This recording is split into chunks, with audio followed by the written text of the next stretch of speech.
राम राम साहब। एक बहुत ही सुंदर कहानी है, वो मैं आपके सामने प्रस्तुत कर रहा हूँ। एक बार की बात है, एक महात्मा जी एक जंगल में कुटिया बनाकर रहते थे। उस महात्मा जी के कोई शिष्य वगैरह नहीं था, क्योंकि उन्होंने किसी को अपना शिष्य बनाया ही नहीं। उनको लगता था कि अपना सारा काम मैं स्वयं कर लूँगा, शिष्य की मुझे कहाँ आवश्यकता है। उस जंगल में रहते रहते महात्मा जी को तपस्या करते करते काफी समय बीत गया।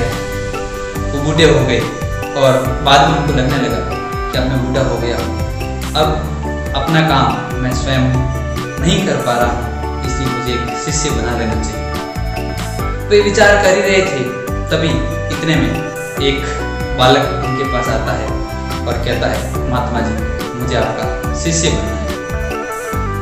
महात्मा जी मन विचार ही कर रहे थे कि मुझे शिष्य की आवश्यकता है ताकि मैं अपना सारा काम वो करे और मैं अपनी भक्ति का काम है वो आसानी से कर सकूं। तो महात्मा जी ने हाँ कर दी और उस बालक को अपना शिष्य बना दिया। अब कई दिनों तक वो बालक महात्मा जी के पास रहा और एक दो दिन बाद वो महात्मा जी को कहता है कि मुझे कोई चमत्कार सिखाइए, कोई चमत्कार सिखाइए ताकि मैं भी चमत्कार कर सकूं। इसी उद्देश्य से मैं आपका शिष्य बनाऊं कि महात्मा जी मुझे कोई चमत्कार करना सिखाएंगे।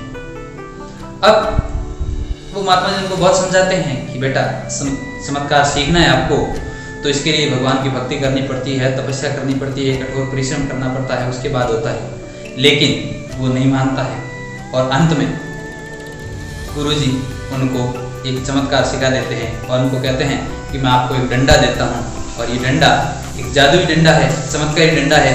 ये जिस भी व्यक्ति के सामने आप कर लोगे, उसके अंदर जितने भी दोष है वो इस डंडे के अंदर आ जाएंगे। मतलब ये डंडा बता देगा कि इस व्यक्ति के अंदर कितने दोष हैं। गुरुजी ने ये इस विचार से दिया था कि ये जो बालक है अज्ञानी है, इसके अंदर ज्ञान नहीं है, इसके अंदर बहुत सारी कमियां हैं, तो क्या पता ये अपनी डंडे में अपनी कमियां देखेगा तो उसमें सुधार करेगा। लेकिन होता इसके विपरीत है। उस महात्मा जी के आश्रम में बहुत सारे लोग उस महात्मा जी से मिलने के लिए आया करते थे। जैसे ही लोग उनके पास आते, अब वो शिष्य क्या करता, वो डंडा जो गुरुजी ने दिया था वो डंडा उनके सामने कर देता और जैसे ही सामने करता, उनकी सारी कमियां हैं वो उसके अंदर प्रकट हो जाती और फिर वो गुरुजी का शिष्य उनकी मजाक उड़ाता और कहता कि ऐसा व्यक्ति है, ये वैसा है, वैसा ऐसा। अब ऐसा करते करते आने वाले लोग भी परेशान होने लगे, गुरुजी भी परेशान होने लगे कि अब क्या किया जाए। बंदर के हाथ में कोई माचिस की तीली जलाकर दे दी जाए तो पता नहीं वो क्या करेगा, फिर उसका इलाज क्या है, हम तो उनके हाथ से तो लेने से रहे। तो गुरुजी ने मन विचार किया तो क्या किया जाए। फिर एक दिन वो बालक वो डंडा गुरुजी के सामने भी कर लेता है और फिर कहता है, गुरुजी आप भी महात्मा बने हुए हैं, भगवान की भक्ति कर रहे हैं, तपस्या कर रहे हैं, लेकिन आपके अंदर भी अभी तक बहुत सारी कमियां हैं। अब गुरुजी परेशान होकर उस बालक को एक दिन समझाते हैं कि बेटा ये डंडा एक दिन तो स्वयं की तरफ भी कर और देख ले तेरे अंदर भी कमियां है या नहीं है।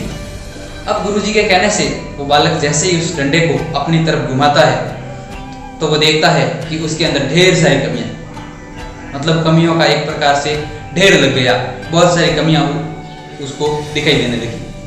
अब इसको देखकर लड़का शर्मिंदा होता है और अपनी बात पर गुरुजी से माफ़ी मांगता है और कहता है कि गुरुदेव मुझे क्षमा कर दीजिए, मुझसे बड़ी भूल हो गई, मैंने गलती कर दी।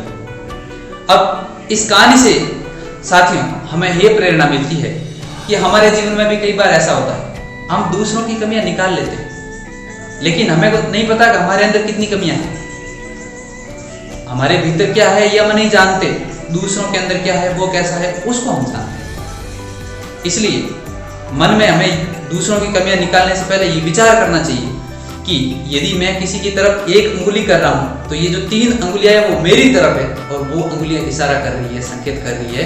तू जिस व्यक्ति की तरफ संकेत कर रहा है उससे ज्यादा 3 गुना कमियां तेरे स्वयं के अंदर है, तू उसको नहीं देख रहा है। इसलिए हमें दूसरों की गलतियां ढूंढने से पहले अपनी कमियां निकाल कर अपना जीवन बिताना चाहिए, तो हमारा जीवन भी खुशहाल हो जाएगा। धन्यवाद साहब। राम राम साहब।